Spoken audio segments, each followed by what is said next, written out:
May I sit down? Aren't you supposed to be peeking into someone's mind? You're very charming in an odd sort of way. I'm aware of your hostility towards Psycor and the reason for it. And I sympathize. You do? How nice. I should send you a card on your birthday. When a top-secret military unit takes over the station, You can't get hold of us. Sinclair unleashes the final option. You're insane. Maybe I am. On an all-new Babylon 5.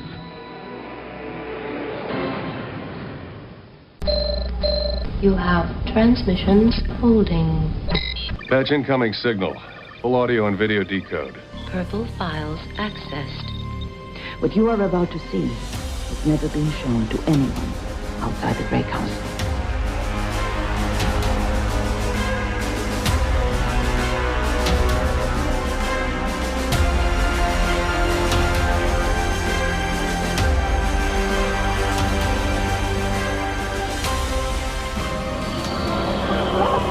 And so it begins.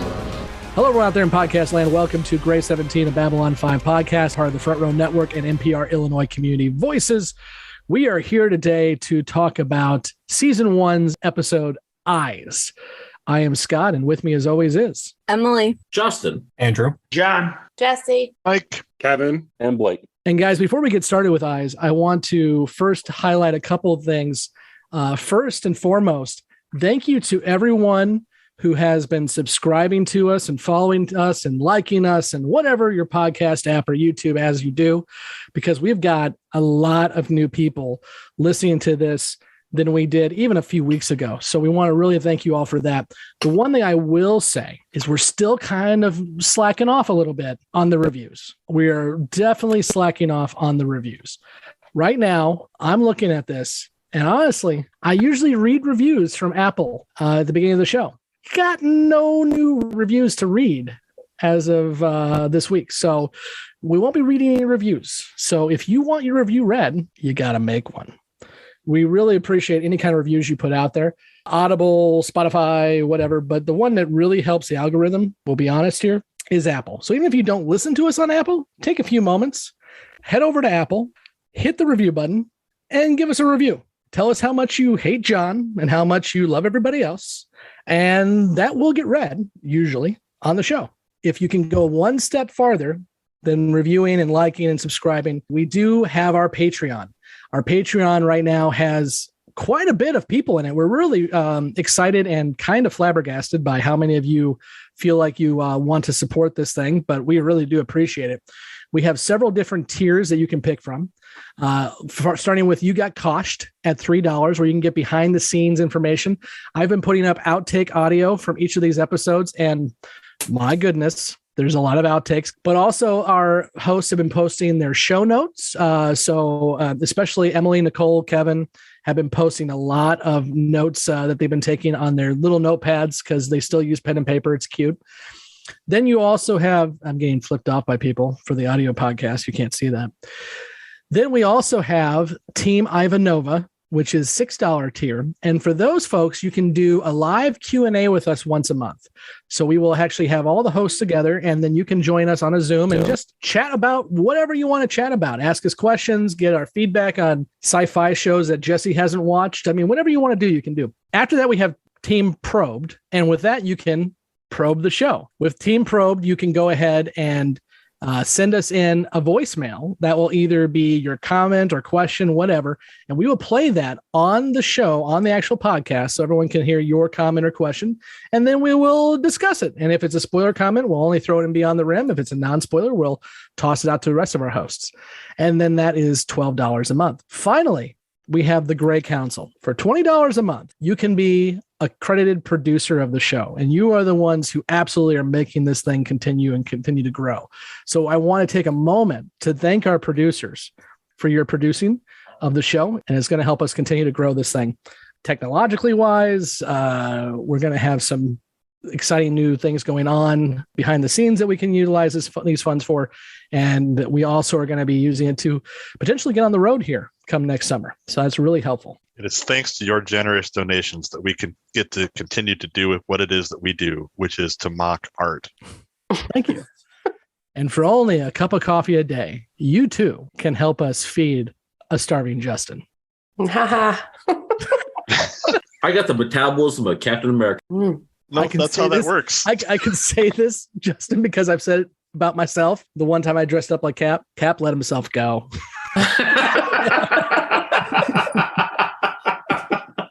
You not only Captain America, you Captain Canada and Captain Latin America. Shit. Yep. Captain North America. Okay, guys, let's go ahead and talk about the episode at hand, which is Eyes. Let me tell you how this works. We have a team of newbies and a team of what we're now calling ourselves the first ones, those who have watched the show at least once, if not 20 times before. Our newbies are going to discuss the episode, and they have not watched anything past Eyes. So there will be no spoilers for anything that comes after. And then once we're done with the discussion, we're going to ask them for their questions and predictions. And then after we get those questions and predictions, we will answer all of them for them. They just can't be here to see it or hear it.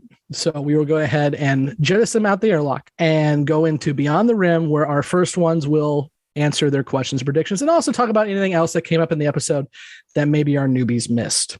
So let's go to the newbies first and get their first impressions on Eyes. And let's go to Jessi first. This episode pissed me off. I was watching it and I was like, who the fuck does this guy think he is? And then they kind of let him do his thing for a little bit and reeled it back in. Probably on a scale from 1, like being the gathering, and 10 being signs and portents, I'm probably at about a 5 with this episode.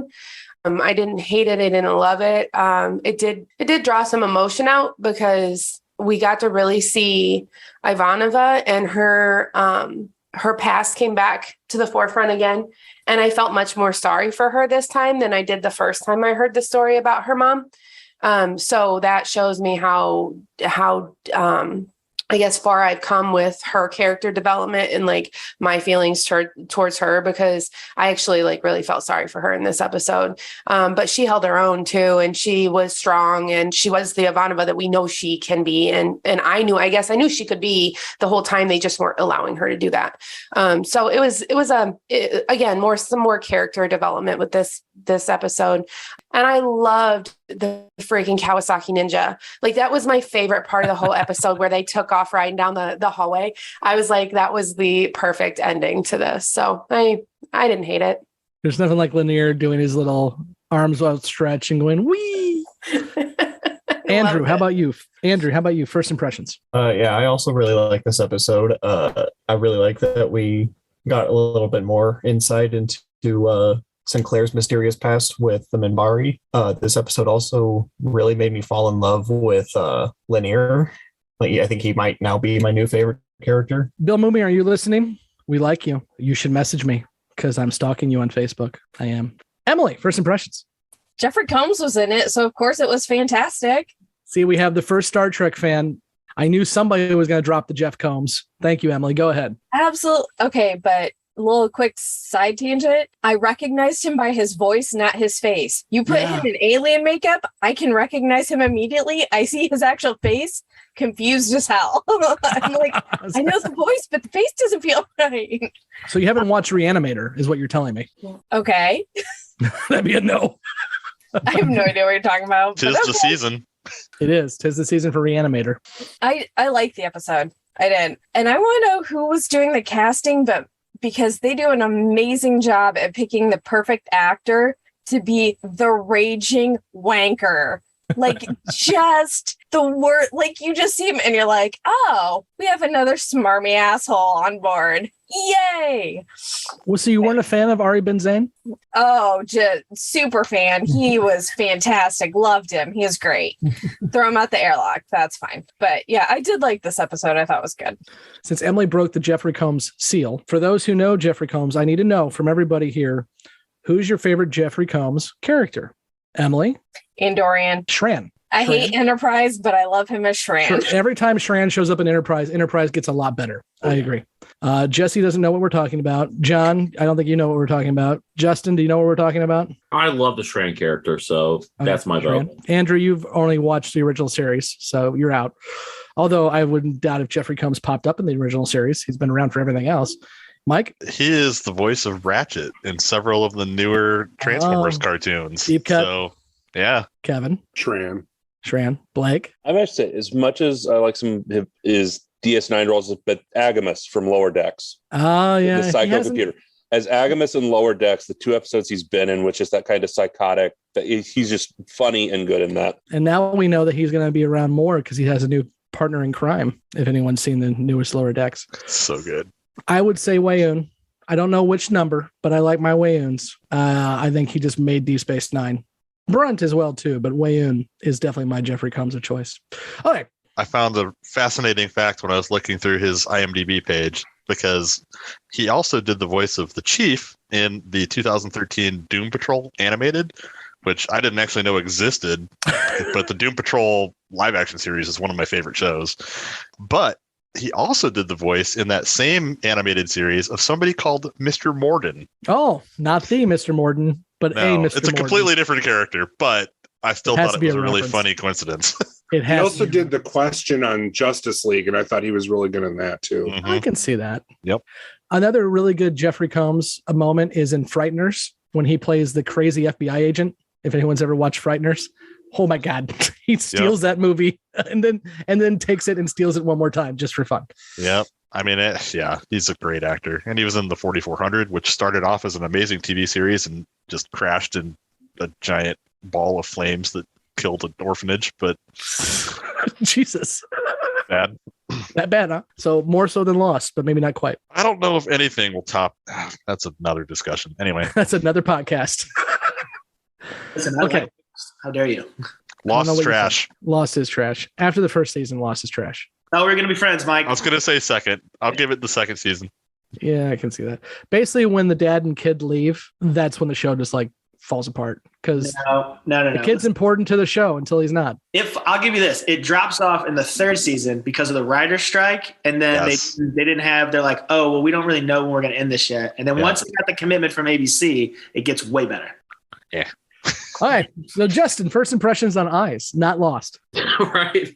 I never watched Lost, so I have no frame of reference there. I was intrigued by the character of Colonel Benzane. I could have sworn I saw him somewhere. Watching the entire episode, I'm like, I know this guy from somewhere.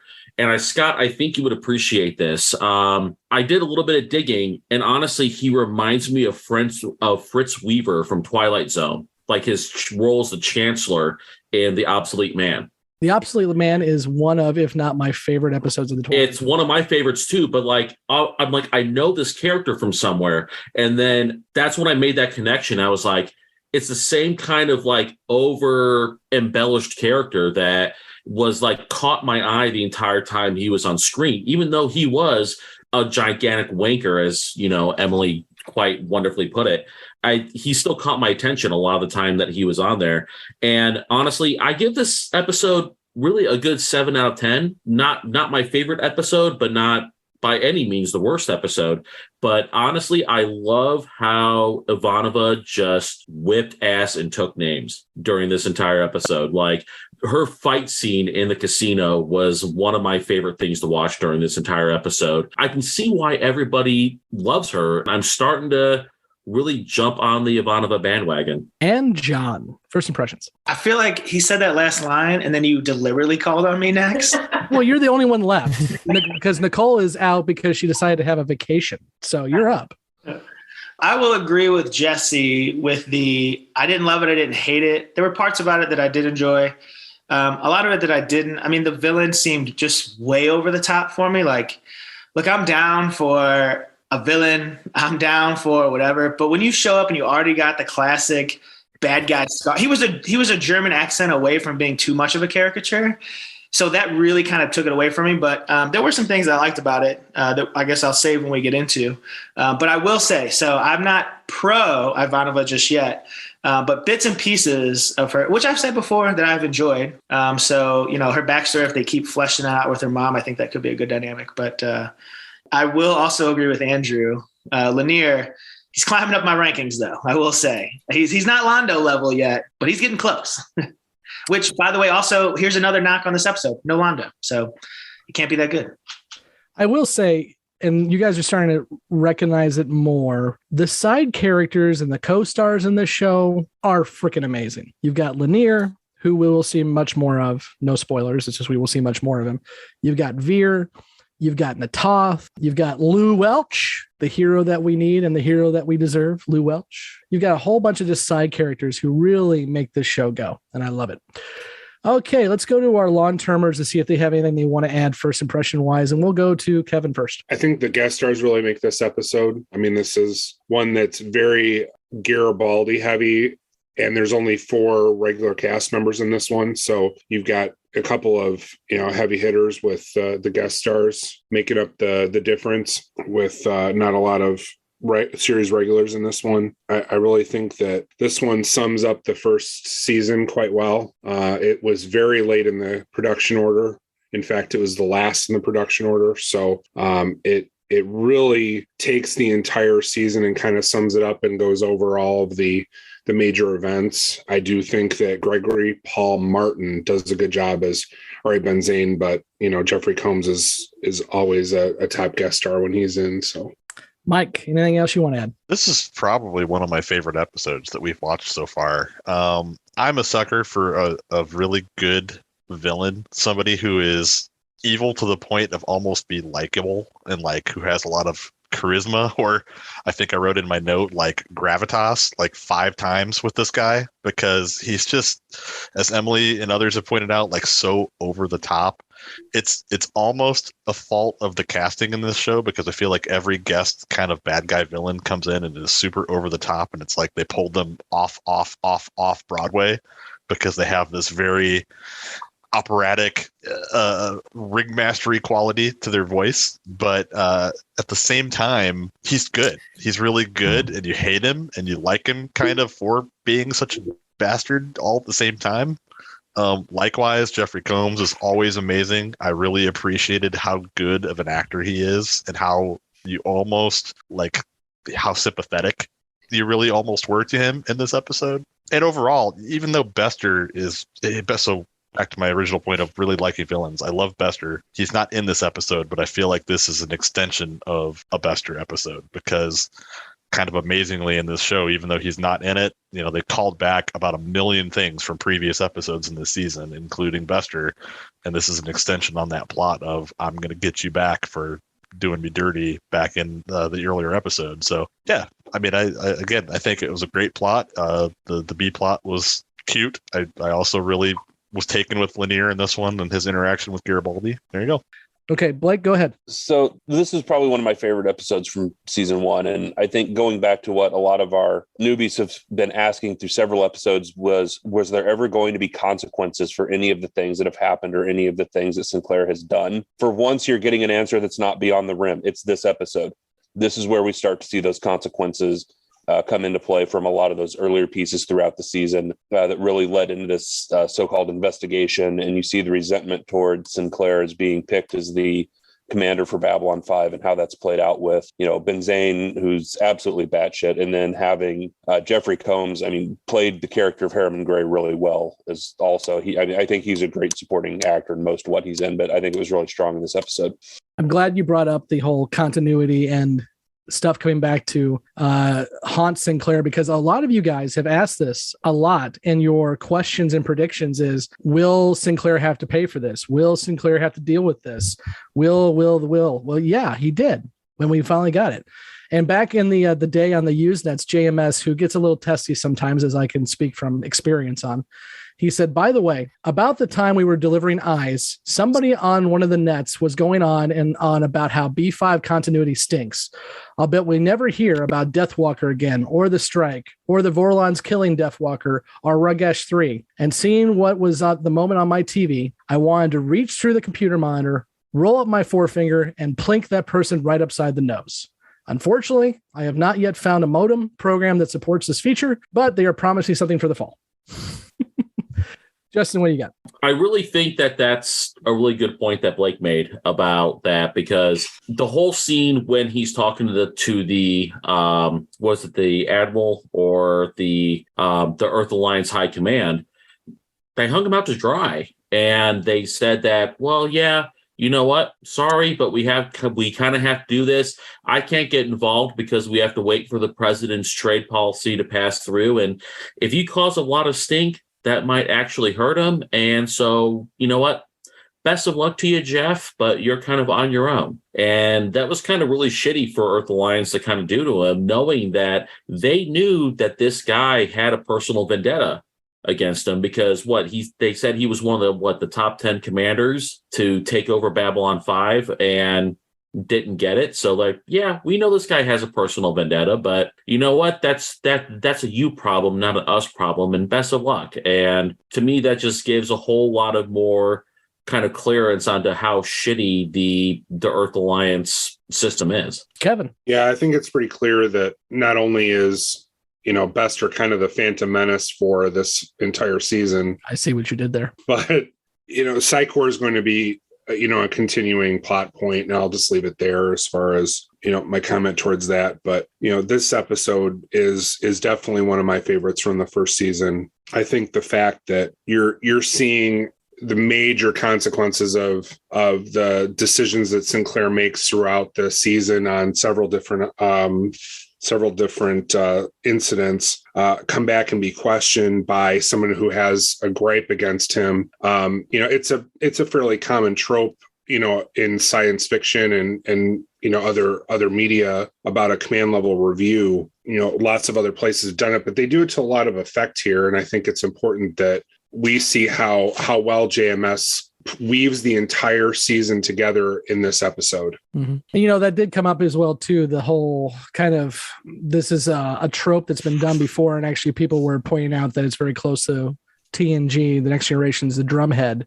But JMS made it very clear back in the day that Larry DiTilio, who wrote this episode, we've talked about Larry DiTilio before, had not seen it. Now you can also, and JMS says this, you can also say that the ending's close to the Kane Mutiny or A Few Good Men or any other kind of show like that. So, but Larry DiTilio did not see Drumhead before he made this. But again, it's a trope that happens a lot because you got to show consequences for your characters. And this is a good way to do it with this review process.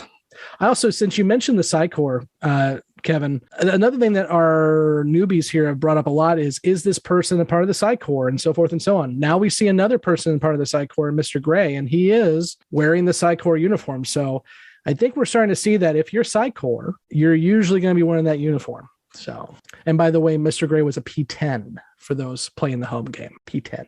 John. Yeah, I'm glad you brought up Mr. Gray because I feel like he was a P10, but he was also a P100 creeper.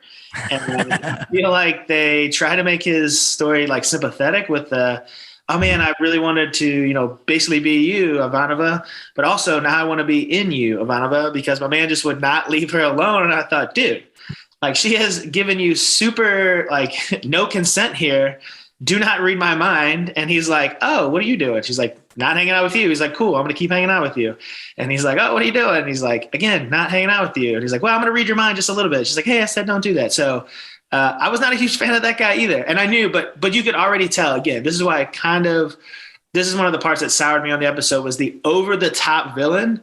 Once you start getting that little bit of sympathy for his side character, like his little sidekick, you already know he's going to turn on him in the end. You know exactly what's going to happen. Saw it a mile away, and that's exactly what went down and stuff. So, like, I probably could have done without that. I will say in my notes while I was watching, I go, Gray is almost as obsessed with Ivanova as Scott is. So take that for what you will. Hey, there's other people obsessed with Ivanova, not just myself.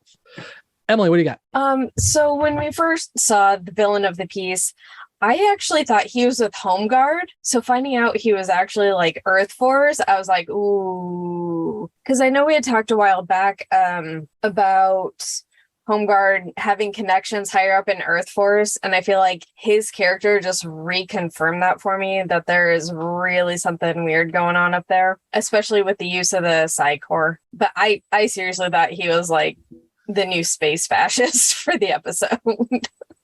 We seem to have several space fascists. They kind of come and go, don't they? Yes, they do. Kevin, what do you got? I'm wondering if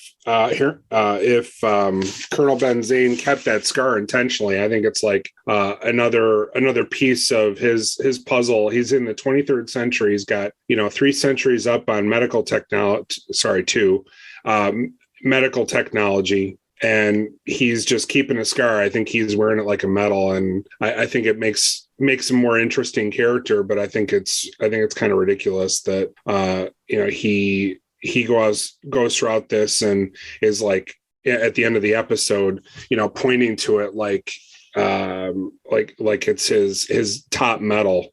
Kevin, you pointed that out too in our commentary. And for those who may not know yet, we are doing spoiler commentaries on YouTube of episodes as we start reviewing them. So if you've seen the episodes before or you don't care about spoilers, so our newbies can't watch these, we are doing commentary. And on Eyes, it was Kevin, Blake, and I did it. And Kevin, you brought this up, and I didn't even think about it. But then after watching the episode again, especially when Ben Zane at the end says, "Do you see my scar?" I'm like, yeah, you absolutely wear that as something that you have to point out to everybody. It's like, I got this because of this and that. Blake, what do you got? So just going back to comment on the kind of over the top villain part. I mean, I think we saw that especially in the 90s era. You look at some of the different movies that were out around then that kind of had some of these over the top villain with vendetta type roles. And, not just in sci-fi, I think we saw it in quite a few different places. So I think especially within the storyline of what you were looking at with, the commander that had been passed over for Babylon 5, the pieces with the angry within Earth Gov at Sinclair, and it just all came out with this guy that, clearly had an axe to grind from the minute he got on the station and went through it. So that wasn't so much a bother for me. But I also think, just to touch a bit on the B plot in this episode with Lanier and Garibaldi, this gets into some of those kind of buddy stories that B5 could do really well. And you see Garibaldi get annoyed, and at the very end, when it's, wait, you have this thing where we can write it, and just blasting through the station on the motorcycle, and that look at the elevator at the end when can't wait for things to get back to normal as the motorcycle just goes by. I'm glad Blake pointed it out. Sinclair's disapproving look through the elevator door made this episode for me. We're all about the disapproving looks, aren't we, Mike? Yep. As someone who specializes in them, yes, I like them. Oh, Mike and I were getting them from a certain somebody else on this show long before we knew you, Kevin. I have no idea who you're talking about. Justin, you're up. Where the hell was Talia during this whole episode? They bring in another Psy-Corps person, and we get mentions of other people, Delenn and other people being off station, but nobody even talks about or thinks about Talia, mentions where she is, what she's doing. Is she off station? Is she just being ignored? Why wouldn't she be involved or consulted with any of what's going on? Was kind of mind-baffling to me when I was watching this episode.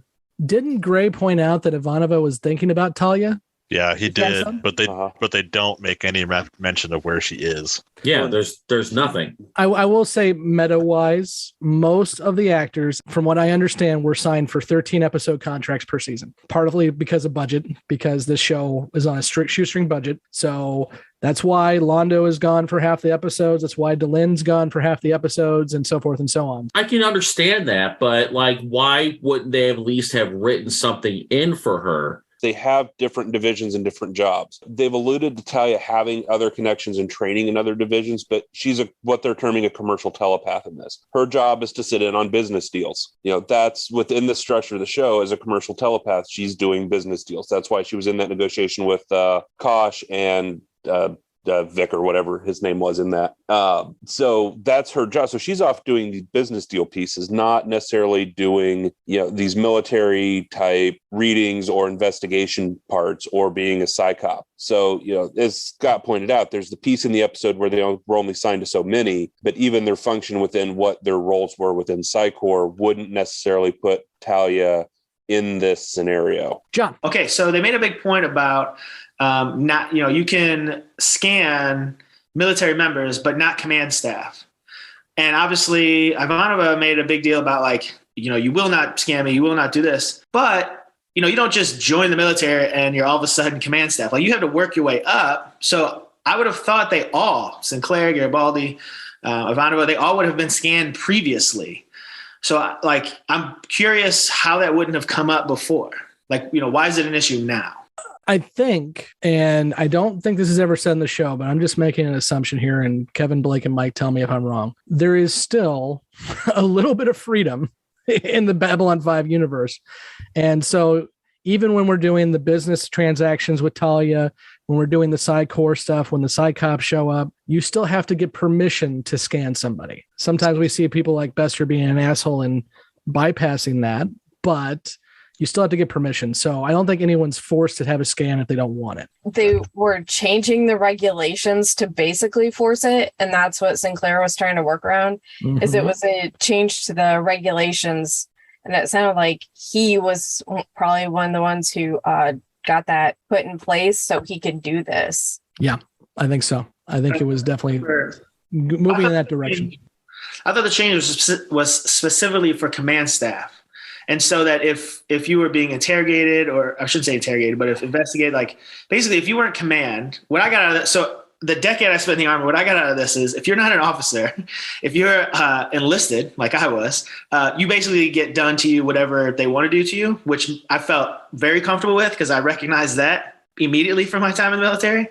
But so then my question, that's why it made me think, oh, well, listen, all of these people had to have been, lower enlisted or lower, even junior officers before. So at any time, it felt like they could have and probably would have done a scan on them before. My guess is they changed the regulations from when they started, maybe, and this was like a new one expanding on that. That may have come up in between.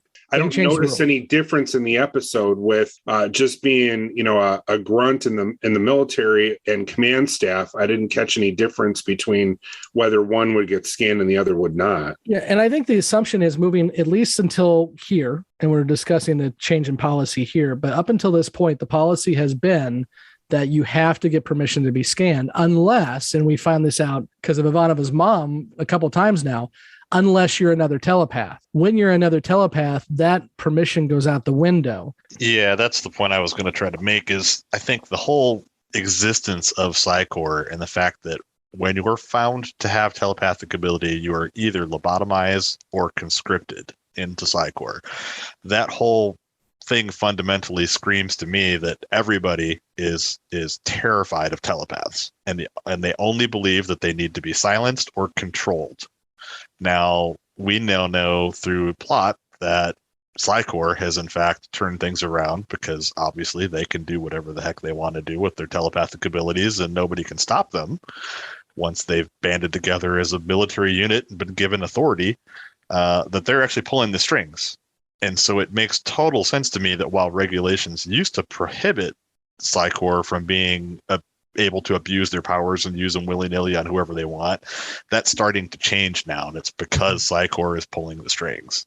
And it's becoming a huge problem for some of our characters, including Ivanova, because she has dealt with this with her mother, and she does not want to be scanned. And we see that. Which I want to bring up a second point and kind of speak to what John was saying about why he didn't like Harriman. And I actually got a very different read on Jeffrey Combs' character, and it may well be wishful thinking because I like him as an actor so much, and we were obviously meant to sympathize with him or view him as an ally. I think that's a very a good observation that you knew for me, it was the minute that he chuckled at Garibaldi's joke in the hallway in front of his boss, I knew that he was going to end up being a quasi good guy in this episode. He was going to turn on his boss at some point in time. I guess I got a better read on his character, and to me, his what you called creepiness, his insistence on trying to get Ivanova to like him, I feel like since he's a telepath, since he's kind of a marginalized person and to a degree, I think he was desperate. Like, he's used to people seeing his uniform and not liking him. And he knew about Ivanova's background and why she in particular had a problem with telepaths. And so, like, my read on it was actually him less trying to be a creep and him more like trying to make a friend, like trying to say, please don't be afraid of me. I'm actually not a bad guy. Obviously, he couldn't control reading a few stray thoughts, and maybe that's just part of the deal. But yeah. So that was my take on it. And I will say to that too, and Larry DiTilio wrote this episode, JMS tends to build the characters that go into the show. And I see a lot of JMS in Harriman Gray. If and when you read his autobiography, he makes it very clear that he is a socially inept individual. I can see him kind of defining that character along those lines too, just not knowing how to socially interact with people. And it does come off creepy, but it's more a lack of experience and knowledge more so than a creepy factor. He was like a puppy dog. Like, yeah, he wanted to follow her home. Yeah, that's a good way. The example JMS gives, I'll give a little bit of insight into it. We mentioned Harlan Ellison last episode. JMS and Harlan Ellison become the best of friends, and to now JMS is running Harlan Ellison's estate. But they used to have dinner parties frequently. And JMS started realizing that whenever Harlan and his wife and JMS and his wife got together, Harlan would always bring somebody else along to the dinner party. And finally, JMS asked him, like, why do you always bring other people to our parties? And Harlan says, because you're boring, because I don't really enjoy conversations with you. So I need somebody else here to enjoy the time, even though they're best of friends. So in JMS, that's when JMS actually had an epiphany and realized he really doesn't do social interaction well. He is somebody who kind of makes up his responses based on what he's seen other people do, and kind of uses his ability to watch interactions with other people and use that as an example of how he should interact with people. And it comes off odd. Yeah. So the way Mike described Gray's character, it made me think of a note I wrote down, and I'll save the actual question for our question section. But the way he said that made me think of the X-Men.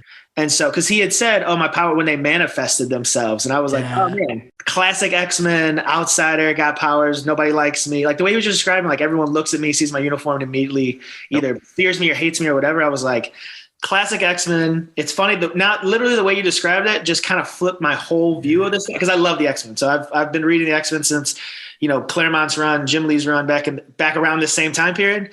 And so literally, Mike, the way you just described that, now I'm all in on Gray. Yeah, see, and I was thinking the exact same thing. It sounds like the Mutant Registration Act. So our audio listeners and YouTube listeners for that matter, I want you to raise your hand right now and then tell me in the comments that you did, and tell me in your review that you did. If when John said it reminded me of the X-Men, immediately you started going da da da da da da da da da da da dun dun. If you did that, raise your hand and then put in the comments below. And Justin and Andrew are raising their hands because it popped in my head immediately. What the hell? The X-Men the 90s, the 90s the animated X-Men 90s cartoon. Only didn't have that effect on me, but I knew what he was talking about. Only the most slapping cartoon theme song of all time.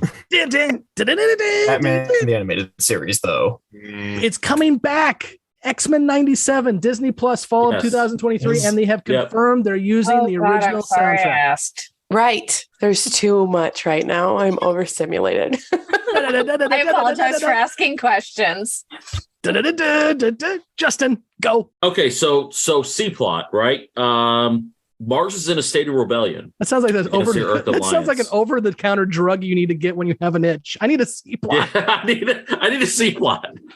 Ask your doctor if C-plot can work for you. Mars is in a state of rebellion against the Earth Alliance, right? And they mentioned several times about the Free Mars movement, which immediately piqued my interest, being a sci-fi nerd, and how many different, The Expanse, name what you will, about how Mars rebelled and broke away from the control of Earth. So this immediately piques my interest, and nothing else really happened with it. Right before when Benzane was taking control of Babylon 5, there came a call through about, oh, hey, we have more information about these gun smugglers who might be funneling weapons to Mars. And then nothing else gets mentioned about it for the rest of the episode. It's not resolved. I'm dying to find out, and I guess I probably should have saved this for the questions part, but what happened with that whole plot line? Like, what happened with whatever they discovered about guns being siphoned to Mars? What's going on with that uprising? So that's something I really hope that they touch more on in the future. I'm just surprised that you guys don't want to talk more about Ivanova going full on Swayze and Roadhouse. I know. Yes, the high kick. I mentioned it. Speaking of Swayze, if you'd like to hear more about Patrick Swayze, you can listen to bonus episode number 1, our interview with Marshall Teague, where he talks about working with Patrick Swayze in Roadhouse. Shameless plug. It all circles together. I know. Well, anybody else have anything they want to add about the A plot, the B plot, or the C plot to suppress your herpes? Since he brought up Ivanova, as soon as I saw her with her hair down, I assumed it was going to be a feisty Ivanova. Ooh, the hair's down. Gonna get feisty. Gonna get feisty. So, Emily, we were actually having this conversation on a B5 Facebook page that you can't be a part of. Ivanova's hair is kind of like Ben Sisko's hair. When Ben loses the hair and grows a goatee, we get the real Ben Sisko. When Ivanova's hair goes down, we get the real Ivanova. So Ivanova's going to lose her hair and grow a goatee? We'll talk about that beyond the rim. It's a really rough episode for her, and I don't think we need to talk about it right now. That's when the plot really kicks in the gear. Mm-hmm. When she starts having issues with facial hair. Absolutely. John, what do you got? Yeah, so you can call this the D plot, I guess I picked up, or it was just a couple of instances. I mean, how retro is Garibaldi and Ivanova? So Garibaldi has got a 1992 motorcycle in what year is this? 2300 something? So, I mean, think about how old that is. 2258. Yeah. And then it says it on every episode. The year is 2258. I skip a lot of stuff. You said I could skip the intro. But then Ivanova said, well, she said she was going to rip that guy's head off and then use it as a chamber pot. The best line in the episode. I was like, man, they're really going retro, and they really like to go old school. But speaking of that motorcycle, it's funny. When I very first saw it, I go, where the hell is Garibaldi going to ride a motorcycle on Babylon 5? As if on cue, I should have been like, I bet there's some good 90s CGI that'll fucking show you if you just wait. I have used that GIF on our Twitter so many times, and now I'm glad I can use it on our Facebook page because you guys have seen it now. The GIF of Lanier going, wee! The second funniest line was Lanier talking about, basically gas is bad, which you guys found out. And I was like, oh, that's cute. The sci-fi, again, assuming that humans have actually discovered that gasoline is bad and we're going to get rid of it. And we're, how optimistic. Andrew, go ahead. So going back to what John said about his favorite line in the episode, my favorite was, if I kill him, it would start a war.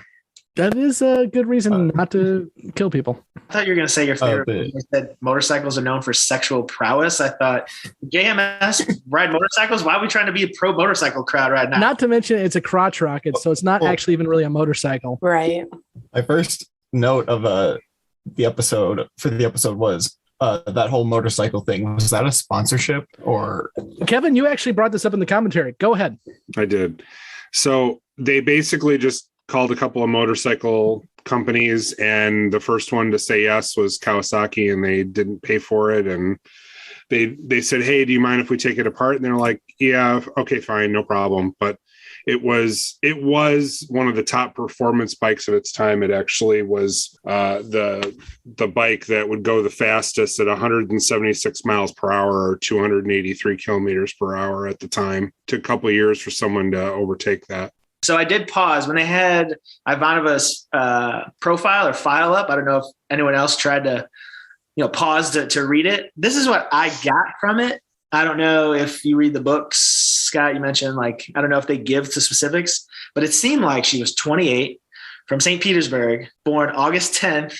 She's 5'9", $130, blue eyes, brown hair. Same birthday as I do. She's got to be 5'9" is tall as shit for a woman, and 130 pounds is not. Mm-hmm. I don't know. So let me say, first of all, I have no judge of weight. I don't know. Is that normal? No. So it is, what's kind of hard to read. So her race clearly is human, but it looked like Terran. It was very hard to read. That's a normal sci-fi thing. Earth in Latin is Terra. So most sci-fi shows, well, not most, but like Star Trek, Terrans, Babylon 5, Terran. So when Marvel. what? Marvel uses Terran as well. Oh, okay. Yeah. So it's not just a Babylon 5 thing. The assumption is because our Latin word for our planet is Terra, that when referring to ourselves to other aliens outside of our planet, we would be Terrans. So it did say Terran. It didn't say human. I was not. Yeah, because Terran is human. She's from Terra, which is Earth. Oh, okay. I thought the more you know. Surprised nobody mentioned anything about Peekaboo being Garibaldi's password or his little. It's his third favorite thing. Yeah. Funny. And then so again, I don't know if this is a question, but they had mentioned when they were talking about the Earth Alliance, they mentioned the 4 groups, I thought I heard.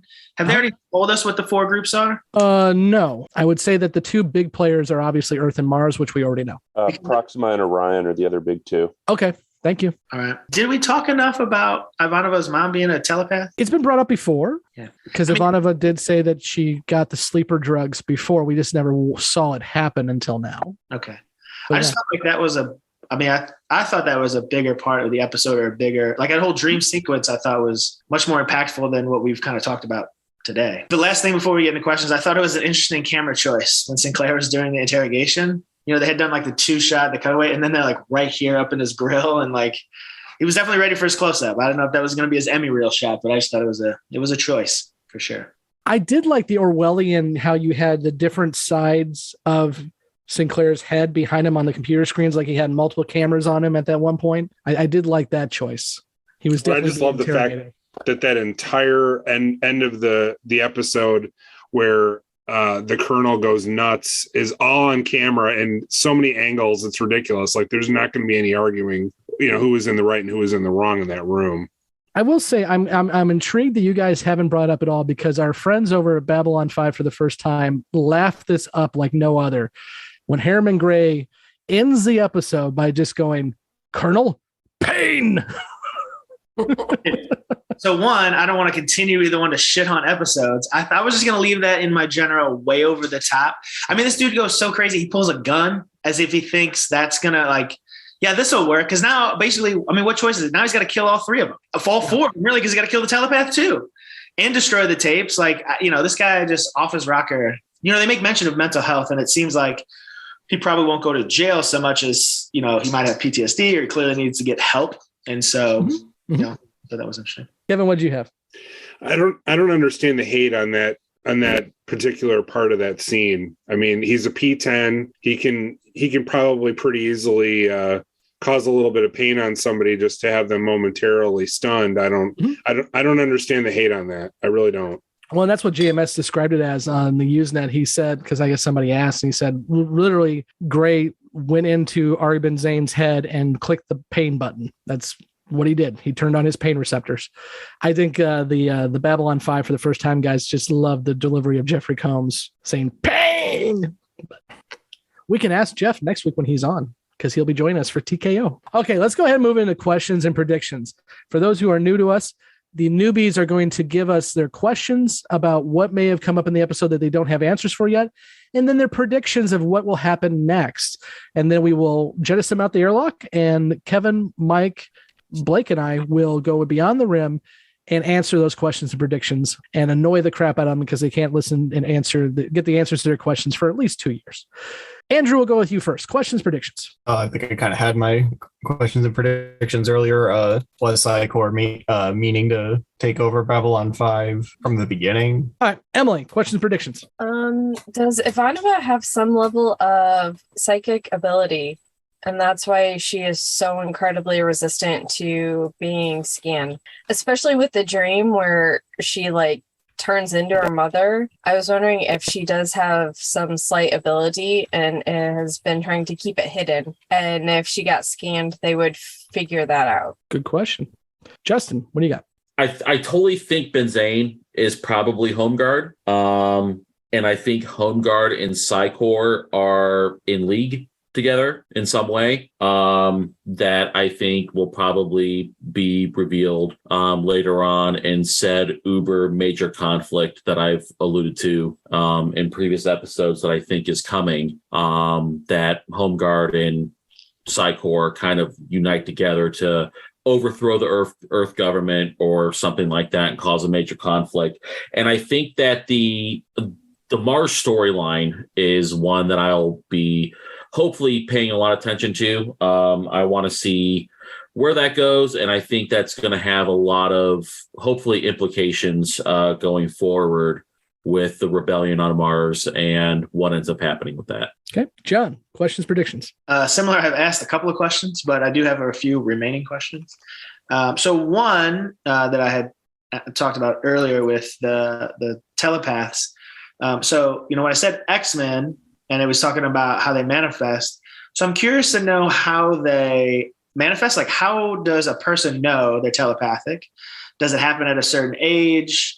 And then how does anyone else know that someone else is telepathic? So to Emily's point, I kind of also was like, oh, I wonder if it's genetic like that. If Ivanova's got a little telepathy, same to her point, is she hiding it because you're only discovered if someone reads your mind. Like, I'm curious, I've said it before, I'm curious way more about the Psychor and just telepaths in general. Because when you introduce something like that in science fiction, when someone can read someone's mind, that power is just incredible. And so I'm curious to see just how much detail JMS goes into it, and how much, sometimes you can kind of do the Marvel yada yada time travel thing, and then sometimes you can bog down into the details about how it works, how it's regulated, how it's this, how it's that. So I'm curious to see that. On a more lighter question, I'm curious whether there are even alcoholics in Babylon 5, because if you can just take a pill to negate the effects of drunkenness, it would seem like alcoholism is gone. Yeah.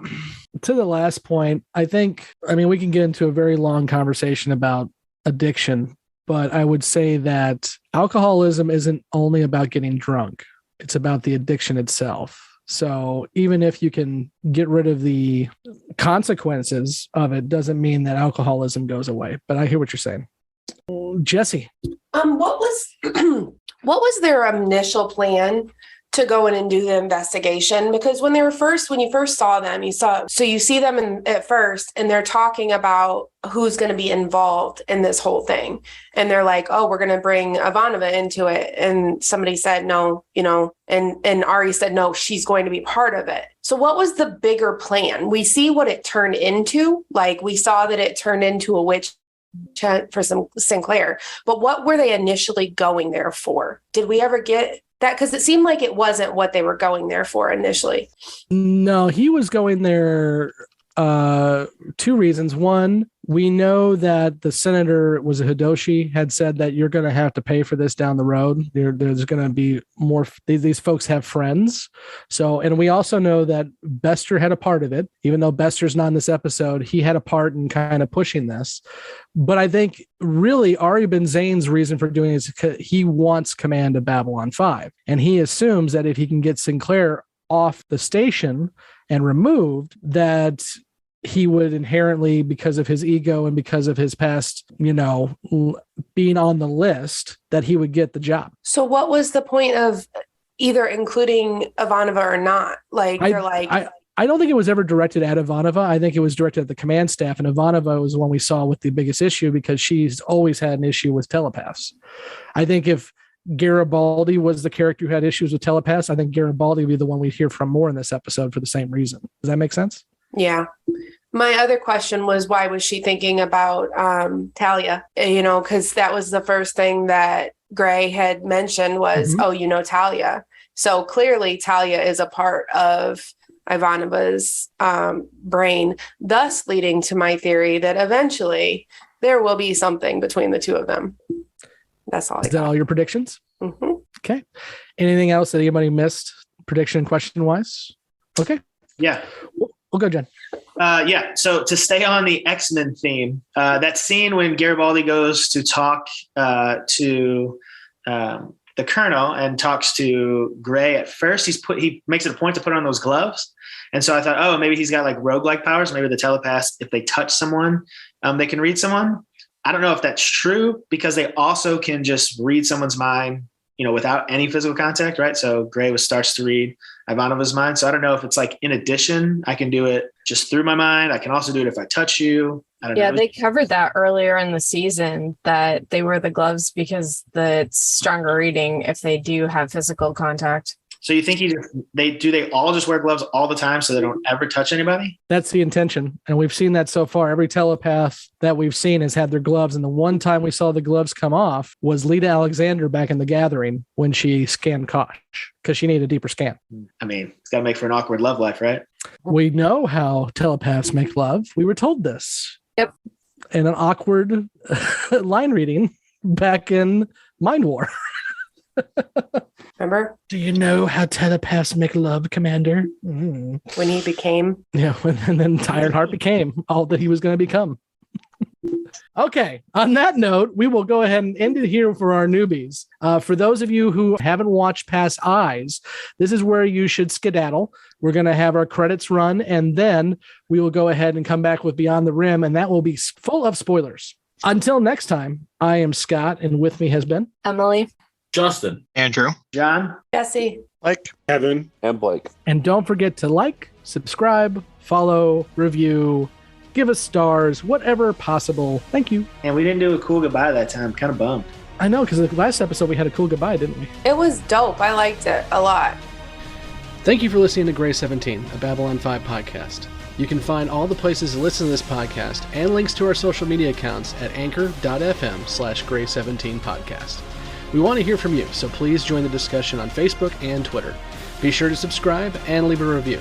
Grey 17 is a part of the Front Row Network and NPR Illinois Community Voices. You can find all the Front Row shows at thefrontrownetwork.com. Grey 17 is not affiliated with, and this podcast has not been prepared, approved, or licensed by Warner Brothers or any other owners of the Babylon 5 copyright. All audio clips included in this podcast are the intellectual property of their respective copyright holders. They are included here for the purpose of review, and no infringement is intended.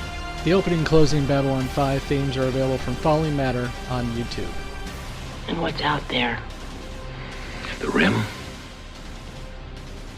And beyond that? the truth.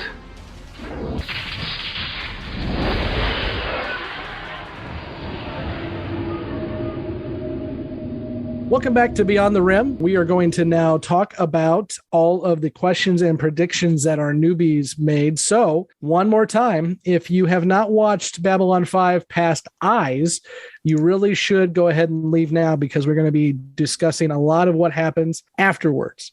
So, guys, let's dive in here. Let's go with Andrew's questions first. He said that he asked, does Psychor want to be in charge of Babylon 5? Or actually, he asked, how long has Psychor wanted to be involved or in charge of Babylon 5? What do y'all think about that? I don't think that they necessarily want to be in charge of Babylon 5 per se. I don't think they care about Babylon 5. I wouldn't go that far either. They recognize the importance of Babylon 5. They want to be in charge of the Earth government. There you go. And they know that to do that, given the role of Babylon 5 with diplomacy and the other alien races, they do need to have influence and an eye there, but not necessarily control it. Yeah, I agree with that. I think they have bigger fish to fry than just one station. I think Bester just saw this as a way to screw with Sinclair a little bit, and he had no problem with that.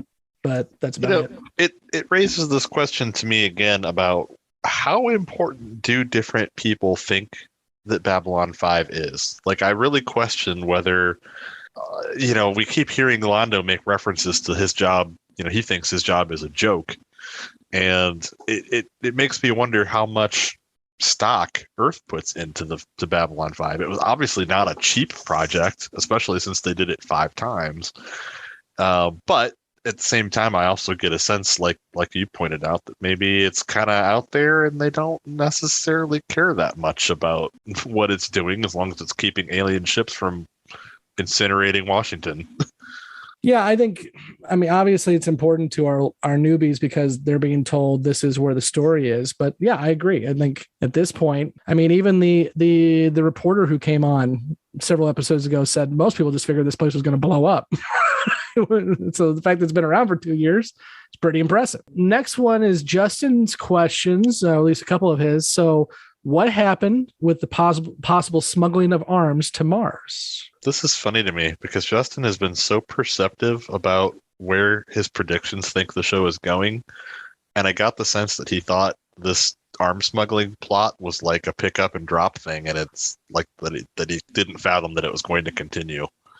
Yeah. Well, and speaking of somebody who hit the nail on the head, I can't wait to get to what Emily said about does Ivanova have a psi ability, because we all know, all 4 of us know, and the viewers, that she is a latent telepath. Well, just skip ahead, Kevin. Go for it. And I can't believe that, Emily really picked up on that, just completely and utterly picked up on it.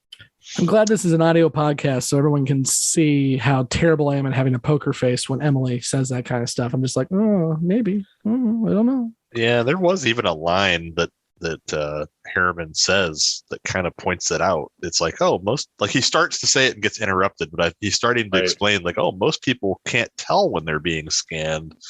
And yeah.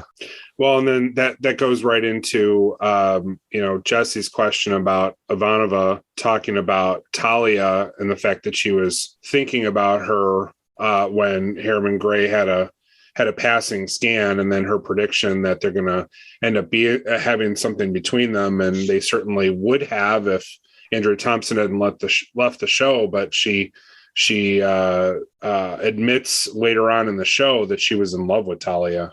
Well, and they do spend a night together. Yeah. We do get them. I mean, we don't know if they actually consummate whatever, but they definitely spend at least a night together and are definitely more than friends at that point. Okay. So we had another question from Justin. Prediction, the rebellion on Mars will have reaching consequences going forward. And does this affect the future of the Earth Alliance in Babylon 5? A little bit, yeah. Since Babylon 5 is going to declare independence and go to war with Earth Alliance, yeah, it's going to have a lasting effect. While we're talking Earth Alliance, Justin also had a question around the formation of the Earth Alliance. Mm-hmm. And there was one of the novels they did on, I think it was a series on the Psychor and Bester, but they actually got some into the history of the Earth Alliance, which was founded in the late, basically, I think around 2080 sometime. And it was several countries, United Kingdom, United States, some of Europe, in the aftermath of a World War III scenario. And then what really got EarthGov going was the Mars colony. They founded a small scientific colony in the early 22nd century that really picked up and led to the full-scale colonization of Mars. And that's what led to the Earth Alliance becoming a power. Sorry, I'm tweeting about if you fasten or zip first, because I caught that reference. Fasten then zip. Are you seriously asking me about this right now? Something like that. I'm actually like talking my ear off here and I'm muted. So on Twitter, Jeremy asks, and again, we'll get to this episode when we get to this episode, but no, that's incorrect, fellas. You zip and then fasten. Otherwise, you run the risk of leaving your fly down. And I'm replying as our podcast, you fasten and then zip to avoid, in order to avoid injury. We'll just leave it at that. This is the professional, hard-hitting journalism you get when you join the Gray 17 podcast Twitter family. So anyway, Justin predicts that Homeguard and Ben Zane are in league. It's possible.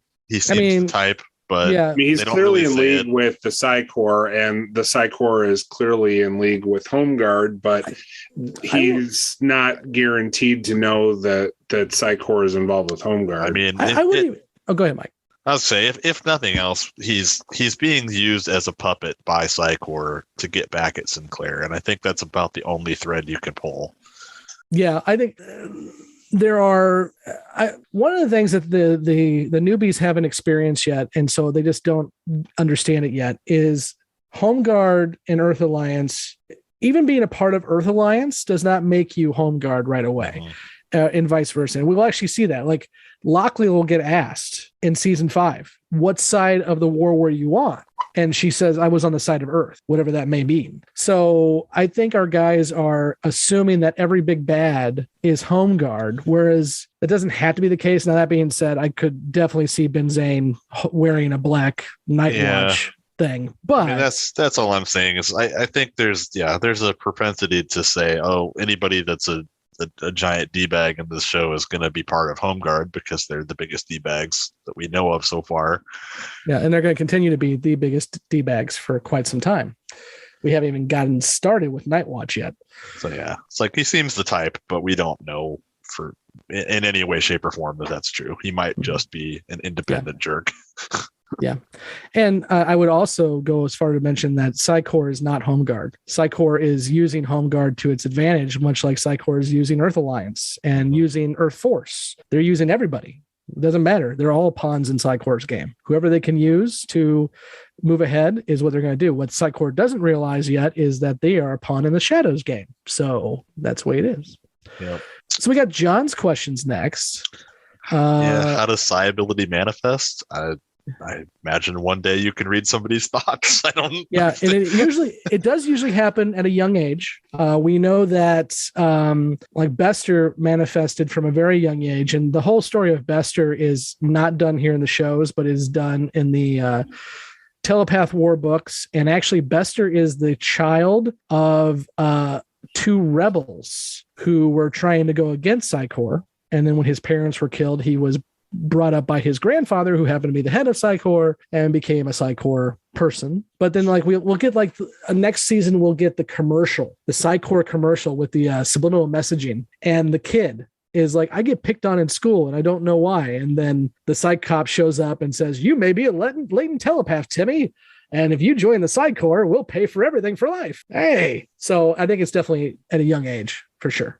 I thought it was interesting that Harriman Gray talked in this episode about how it manifested itself when he was in the beginning of flight school, and he's a P10. I find that kind of interesting. I was just going to say that too. Yeah, Harriman would have had to have picked up on his talent much later than I would have thought. Yeah, that's true. That's true. Anything else you guys want to add about this episode that we missed? I would want to say that the dream sequence is very important. Emily hit it on the head. And we already discussed that. But also, and Kevin, you mentioned this during our commentary on YouTube. Yeah, so Macaulay Breton was the tragedy face in the dream sequence, and JMS being somebody who is not coy about something, said on the Usenets back in the day that there's a reason why Macaulay was a tragedy figure, and you'll know more about that when we get to the episode called Revelations. So yeah. He didn't really hide spoilers too well. Scott, you didn't want me to talk about Zabagabi? You should have brought that up with the newbies. I don't think that would have mattered. No. I was figuring you'd bring that up. It was good in the commentary. That's good enough. For those playing the home game, Bill Mooney referenced his own band, and JMS did not appreciate it.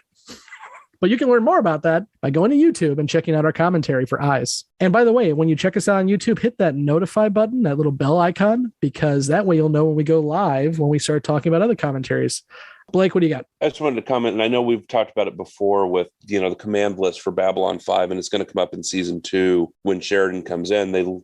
General Haig mentions that they have a list of people to take over Babylon 5 in the event anything happened to Sinclair. And with President Clark, you look for that personality that looks like a military hard ass. So that kind of makes sense with this episode. You see Benzane going for it. You're going to see Sheridan get it. And the difference is, and I think even potentially Clark might have known it. And that's why Santiago knew this. And that's why Santiago had Sheridan on that list, is he can look like the military hard ass, but we all know he isn't. Cool. So next week, we'll be talking about TKO. And I'm sure there'll be a lot to bring up beyond the rim for that one. Not really, but we'll try. So until next week, I'm Scott, and with me as always has been Mike, Kevin, and Blake. And we will be back next week for TKO, and hopefully Blake will have his voice back, because that would be important too. Thanks. It's cool. TKO. My voice may just say fuck it. It's good to have things back to normal.